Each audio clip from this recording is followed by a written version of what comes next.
संक्रमित भोजन या खराब हो चुके भोजन को खाने से फूड पॉइजनिंग होने की संभावना कई गुना बढ़ जाती है। फूड पॉइजनिंग के मामलों में उसके लक्षणों पर ध्यान देना बेहद जरूरी होता है, नहीं तो ये जानलेवा साबित हो सकता है। पटियाला में एक 10 साल की बच्ची की मौत केक खाने की वजह से हो गई। केक उसी के बर्थडे के लिए मंगवाया गया था। बर्थडे का केक खाने के बाद बच्ची को प्यास लगने लगी और उसका मुंह भी सूख रहा था, लेकिन अगले ही दिन उसकी हालत बिगड़ गई, जिसके बाद उसे अस्पताल ले जाया गया, जहां उसकी मौत का कारण बताया गया फूड पॉइजनिंग। गर्मी के दिनों में भोजन के खराब होने की संभावना बढ़ जाती है। इसी वजह से भोजन विषाक्तता की संभावना भी बढ़ जाती है। कभी कभी खराब या सड़े हुए फल सब्जी खाने और खुले में रखे फूड जिन पर मक्खियां भिनभिनाती रहती हैं, इससे भी खाद्य जनित बीमारी या खाद्य विषाक्तता या फूड पॉइजनिंग होने की संभावना बढ़ जाती है। इसके कारण जी मिचलाना, उल्टी और दस्त भी हो सकते हैं। फूड पॉइजनिंग को कुछ उपचार या कुछ उपाय अपनाकर भी ठीक किया जा सकता है। सबसे पहले ये जानते हैं कि फूड पॉइजनिंग के लक्षण क्या हैं। फूड पॉइजनिंग के कारण पेट में ऐंठन, दस्त, जी मिचलाना, उल्टी करना, भूख में कमी, हल्का बुखार, कमजोरी, सिर दर्द आदि हो सकता है। इसके कारण होने वाला दस्त 3 दिनों से अधिक समय तक रहता है। 102 डिग्री फ़ारेनहाइट या उससे अधिक बुखार भी रह सकता है। समस्या अधिक होने पर देखने या बोलने में कठिनाई, डिहाइड्रेशन भी हो सकता है। डिहाइड्रेशन के कारण मुंह का सूखना, कम पेशाब आना या पेशाब न आना, यूरिन में खून आना और तरल पदार्थों को लेने में कठिनाई हो सकती है। ये समस्या 1 घंटे से लेकर कई सप्ताह तक रह सकती है। खाद्य विषाक्तता का आमतौर पर घर पर इलाज किया जा सकता है। आइए कुछ ऐसे ही उपचार समझने की कोशिश करते हैं। सबसे पहले बात करते हैं डिहाइड्रेशन की। तो एक शोध से पता चलता है कि अगर फूड पॉइजनिंग है तो ठीक से हाइड्रेटेड रहना बहुत ज़रूरी है। इलेक्ट्रोलाइट्स वाले हाई स्पोर्ट्स ड्रिंक मददगार साबित हो सकते हैं। फलों का रस और नारियल पानी इलेक्ट्रोलाइट और कार्बोहाइड्रेट दोनों को बहाल कर सकते हैं। ये थकान कम करने में मदद कर सकते हैं। कैफीन से बचें, ये पाचन तंत्र को भी परेशान कर सकता है। किसी भी दवा का उपयोग करने से पहले डॉक्टर से जांच करानी चाहिए या फिर अपने विशेषज्ञ की सलाह जरूर लेनी चाहिए। शरीर फूड पॉइजनिंग से छुटकारा पाने के लिए उल्टी और दस्त का उपयोग करता है। आमतौर पर खाद्य विषाक्तता के कई साधारण मामले अपने आप ही ठीक हो जाते हैं। कुछ लोगों को उनकी बीमारी के लिए जिम्मेदार रोग जनक के आधार पर चिकित्सकीय दवाओं से लाभ हो सकता है। ऐसे में प्रिस्क्रिप्शन की गई दवाएं ही दें। वृद्ध, कमजोर इम्यून सिस्टम वाले लोग, प्रेग्नेंट और बच्चों के लिए इस तरह से प्रेस्क्राइब की गई दवाएं देना काफी फायदेमंद हो सकता है। जब आपको लगे कि स्थिति थोड़ी ज्यादा गंभीर है या समय के साथ स्थिति और खराब हो सकती है, तो फिर इंतजार ना करें।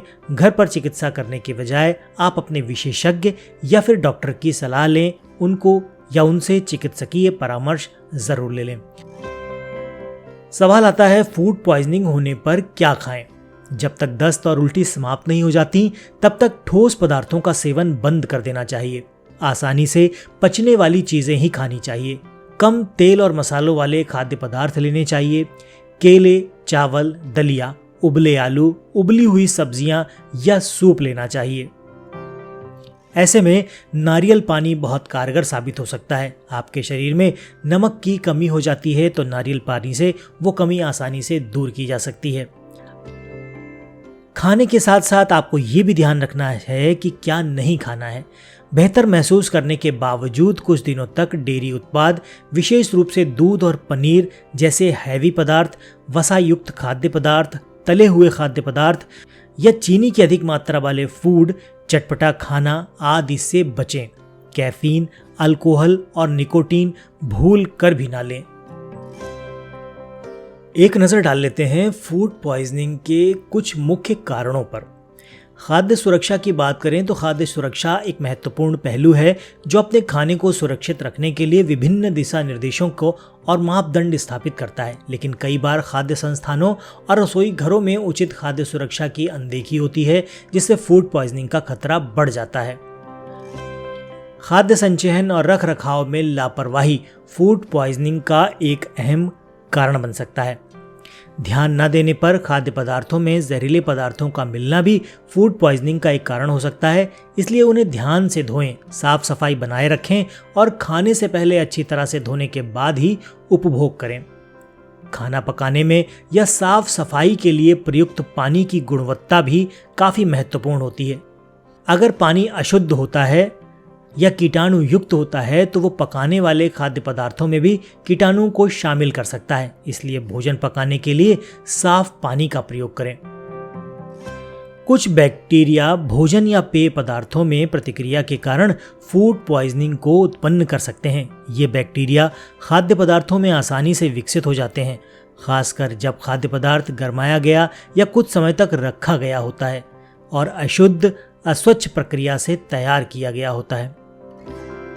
कमजोर पाचन तंत्र वाले व्यक्तियों को फूड पॉइजनिंग की समस्या अत्यधिक होती है, लेकिन सामान्यतः ये अपने आप ठीक भी हो जाती है। फूड पॉइजनिंग से बचने के लिए साफ पानी पिएं, कच्ची सब्जियों और फलों को नमक वाले पानी में धोकर इस्तेमाल करें, अलग अलग कटिंग बोर्ड का उपयोग करें, सब्जी, फल और मांस को अलग अलग कटिंग बोर्ड पर काटें ताकि क्रॉस कंटेमिनेशन ना हो। पके हुए खाने को देर तक फ्रिज में ना रखें। खाने को हमेशा ढक कर रखें। किसी संक्रमित और गंदी वस्तु को छूने के बाद अपने हाथों को साबुन से ज़रूर धोएं। बाहर का खाना खाने से बचें। सी फूड को कम से कम मात्रा में खाएं या खाने से परहेज करें। सफाई का खास ख्याल रखें। तो दोस्तों, ये जो बातें अभी हमने बताई आपको, इन सब बातों का अगर आप अपने जीवन में इस्तेमाल करते हैं या ध्यान रखते हैं तो आप फूड पॉइजनिंग से बच सकते हैं। इन सब बचाव को करने के बावजूद भी किसी भी असुविधा के कारण या किसी भी कारण से फूड पॉइजनिंग की समस्या होती है तो इसके लिए आप तुरंत ही उसका उपचार करें और फिर भी आपको लगता है कि समस्या गंभीर हो सकती है या आपके कंट्रोल से बाहर जा सकती है तो इसके लिए तुरंत ही अपने विशेषज्ञ या फिर किसी अच्छे योग्य चिकित्सक के पास परामर्श ज़रूर लें और उनके ही परामर्श के अनुसार आप दवाइयों या औषधियों का प्रयोग करें। आशा करता हूँ आज की जानकारी आपके काफ़ी काम की रही होगी। वीडियो पसंद आया है तो इसे लाइक करके दोस्तों और परिवार के सदस्यों के साथ शेयर भी कर सकते हैं। चैनल पर नए हैं तो इसी तरह के वीडियो देखने के लिए चैनल को सब्सक्राइब कर बेल आइकॉन को प्रेस भी कर सकते हैं, जिससे कि जैसे ही कोई नया वीडियो अपलोड होगा उसका नोटिफिकेशन आपको सबसे पहले मिल जाएगा। आज के वीडियो में फ़िलहाल इतना ही। मिलते हैं अगले वीडियो में ऐसे ही किसी नई इन्फॉर्मेशन के साथ। तब तक के लिए अपना और अपनों का ख्याल रखें, खुश रहें, स्वस्थ रहें।